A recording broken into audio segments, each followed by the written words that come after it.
today we are joined with Kathleen Donnelly. Kathleen has kindly offered to be part of our podcast series, chatting to her about her life in COVID-19 with her family. Kathleen's daughter Annie is a service user with Vision Sports and with NCBI, and is also a big sister to Bill. So thank you very much, Kathleen, for joining our chat today. No bother doing. How are you? I'm good, thank you. And I hope you and your family are keeping well during this time. We are keeping well and in a completely new routine, but all is good. Good. Well, I suppose we may as well start at the beginning, and I suppose just to ask you how you and your family got involved with Vision Sports. Okay, well, Vision Sports happened for us back in May of 2017. We were asked to attend Mayfest in Dublin. We didn't really know much about it. We just knew it was a come and try day for adults and children with a visual impairment. So I went along with Annie and Bill. My husband wasn't able to come, and my God, the day just changed our lives. Annie was able to participate in blind football, blind golf. She ran a lap of the athletics track with Jason Smith. She was then asked to go on the back of a tandem, and she did a few laps. That day was the first day Annie was able to participate in sport. And she was only 8, was she at that point? Yeah, she was only 8. Wow, okay. Up to that, she would be doing, a little bit of sport here and there with the school, but it would be very guarded because they have to be careful, obviously, with balls and stuff Annie can't see coming towards her. Whereas that day in Mayfest, everything was just perfect because it was geared towards visual impairment. So yeah. We'll say the football had the ball with the bell, which we never heard of or saw before. So the ball rolls towards Annie, but the bell is making noise. She knows what direction it's coming from, and she's able to move towards it and hit it, or kick it, sorry. Yeah. That day on the running track, Jason Smith took herself and Bill off for a lap. It was like he knew them all his life. He just made it so easy for her and for myself and Eamon. When I told Eamon about that, it was unreal that she would run on an athletics track.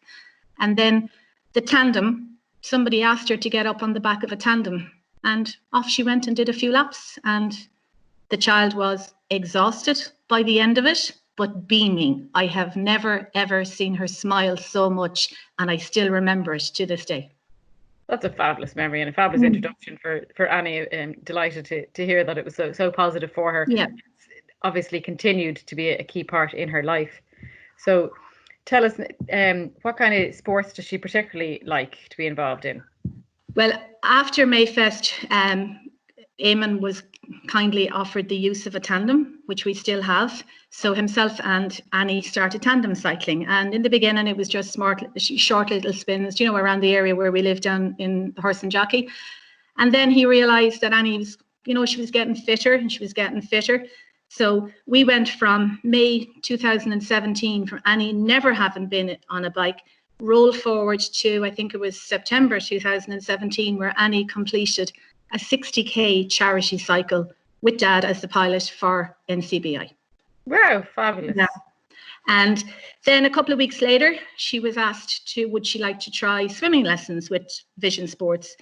And again, we had tried swimming at home, but it didn't work.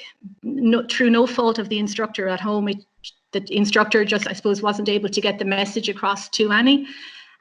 So we started every Friday going to Dublin for swimming lessons. And we met Frank, who's the coach. And within a couple of weeks, he had Annie's swimming lengths in the Markovich pool in city centre in Dublin. That's a huge accomplishment. Fair play to her. Yeah, and to this day, she loves swimming and she loves tandem cycling. They would be her two big things. She does horse riding. Well, she used to do horse riding before lockdown. She does that here at home with her brother. Again, she enjoys that. And she's also part of the blind football, the training squad that meet up in Cork, maybe once a month. So she enjoys that as well. And they would be her sports. And would you describe her as quite competitive? She is definitely competitive. She is her father's daughter, without a doubt. Without a doubt. Last year, from Mayfest last year, Frank set her a challenge in the swimming pool in Trinity. He said, Annie started off as maybe a little joke, but Annie, you don't joke with Annie when you set her a challenge. So the girl swam 120 lengths in the pool in Trinity College. That was her challenge. And I was at one end and Eamon was at the other end for the last 20 lengths because she was slowing down, and we told her to get out, but no way. And that will prove what she is like. If she's able to do it, she will do it. Huge determination. Fair play to her. Huge determination. And even when it comes to like her cycles, like she's done nearly 4 charity cycles. Like she's not doing them they're not races, they're just cycles. But she's competitive in that she loves being at the start line with all the other cyclists. Like, you know, there would be some tandems, but the majority are not. But she's part of the buzz. She's part of the quick start. And then she's at the end, she gets her medal and her certificate like the other participants do. So in her way, she's competing in a race, and that's the way she looks at it. Dead right. But it's fabulous to hear how much she has embraced it, and it's become such a part of her life. And I suppose connected with that, as you know, Vision Sports joined officially with NCBI earlier this year. But has Annie been engaged in other parts of NCBI throughout her life? Yeah, Annie was diagnosed when she was 12 months old with her condition achromatopsia, and from then on, like, Annie was registered with NCBI, and they've been a constant support to Annie and obviously to us as a family. So from when she was maybe 4 or 5, she started going to Limerick for workshops, which were called independent living and skills. So she started off doing simple things like, you know, being shown around the kitchen and pouring a glass of water and having her finger on the top of the glass so she'd know when the water was filling, you know, just things that other children can do very easily. But for Annie, she had to be shown. She was shown how to make a sandwich. Then Caroline would take her over to the train station in Limerick, and she was shown how to board a train safely with the steps, and again around the corner to the bus station, how to go up and down the steps of the bus. So those workshops have been invaluable to Annie in that they gave her a good start, if you know what I mean. She had to learn things, and she had to learn them properly and the way to do them properly. Yes, and I suppose she was given the time and the space to... The time and the space, and she was in the right environment as well. And like Caroline and the other staff of NCBI were able to show her properly, you know, and how to do it. Yeah. NCBI then, obviously last year she took part in Camp Abilities, which is the residential sports camp. She loved that. She was down in Tralee stayed over for 4 nights. Again, she did loads of new sports like rock climbing, canoeing, goal ball. She actually was let cycle a bike on her own for a couple of minutes. And again, that was huge for her. She made a load of new friends through Camp Abilities, some of who are actually part of her swimming gang on a Friday night. So, you know, being involved with Vision Sports and NCBI, there's an overlap with her friends too, which is great because she's meeting them at all different little events. Yeah, and I suppose it's building up her confidence, and it's building up her social skills and friendships with children who are probably in a similar situation to her, which is very reassuring, I'm sure. Yeah, exactly. And I always said from the beginning that it was important that Annie meets up with children who are visually impaired as well. You know, Annie goes to mainstream school, and that is fantastic. But she's also has friends that are visually impaired and swim with her and do all this other sports with her. And I think it's both that she's involved with both sides, if you know what I mean. Yes, exactly. And I suppose if there's any other parents listening to this who do have a child with a visual impairment, is there any advice you'd like to give them now that you've obviously been on this journey probably a little longer than they have? Well, the day Annie was diagnosed, Annie's consultant at the time, who was Professor Michael O'Keefe, he gave me the following words, and he said, "Kathleen, do not wrap Annie in cotton wool." And that's what I don't do. From the very beginning, Annie is let try or do whatever she wants. If she falls, basically, she gets back up again, if you know what I mean. Yeah. I'm trying to give her every opportunity possible that other kids would have, that fully sighted children would have. And I don't believe that she shouldn't be allowed to try things just because her sight isn't as good as others. So what I would say to other parents, if your child isn't doing sports, there's loads of opportunities out there through Vision Sports. Now, okay, we have to travel, but that doesn't matter to me. Annie is 11, extremely confident now because of the sports she's able to do. And she's able to talk to her friends about her sports. Like, they would talk about camogie and what they do locally, but Annie can talk about her swimming in Dublin on a Friday evening, which is great too. So all I would say is just go for it and give them the chances that are there, and the opportunities are there with Vision Sports and NCBI. Fair point, because I suppose it's that kind of honest input from one parent to another is really invaluable. To know other people have walked in your shoes, basically. Yeah, and we have, since our journey with sports started, I suppose I've met an awful lot of other parents who have given me advice, whose children are older, and they've given me advice, and they're advising me what route to go down with Annie as regards sports. So for me as well, and for him, and for us meeting other parents of visually impaired, it's hugely important. That's definitely. The other thing I've always done with Annie is I'm honest with her. If she says to me, "Mommy, why don't my eyes work right? Why can't I see far away?" I don't, I don't sugarcoat it. I just say to her, "Annie, that's just the way your eyes are, and we work around it, and you have other talents and you can do other things." So I've always been honest with her. Yeah, exactly. And I'm sure that's a key factor as well, just to keep those lines of communication as honest as possible. Yeah.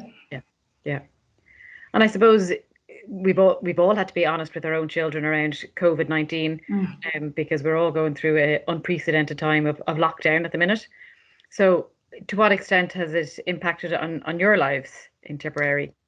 Well, from the day I brought them home from school on the 12th of March, when I had to explain to Annie and Bill that they couldn't see their friends, I suppose that was the hardest thing, that they couldn't meet their friends. So we just had to get into, the homeschooling routine. And because then, Annie wasn't going swimming, or she wasn't going on the long cycles with Dad. And even for Bill, he couldn't go, he had no hurling or rugby or whatever. We got into a little routine at home where we're active outside, and every day is different. It could be one day, it could be just on the trampoline. Another day, it could be playing the football with the bell. It could be chasing the dogs. Alex from Vision Sports had a challenge up there on Facebook a couple of weeks ago of blind bowling, which we did. So every day we're outside trying to do different things, and I suppose just trying to make the days active and interesting for them. And to be fair, that can be a challenge. Yes. Hopefully we're coming out the other end at the minute, but I can appreciate the challenge that has been. And I suppose from a school perspective, Annie, of course, has supports in school, and with school shut so quickly, is she missing out on some of the supports, either and the SNA or just even other resources that are physically available in the school that she wasn't able to get her hands on?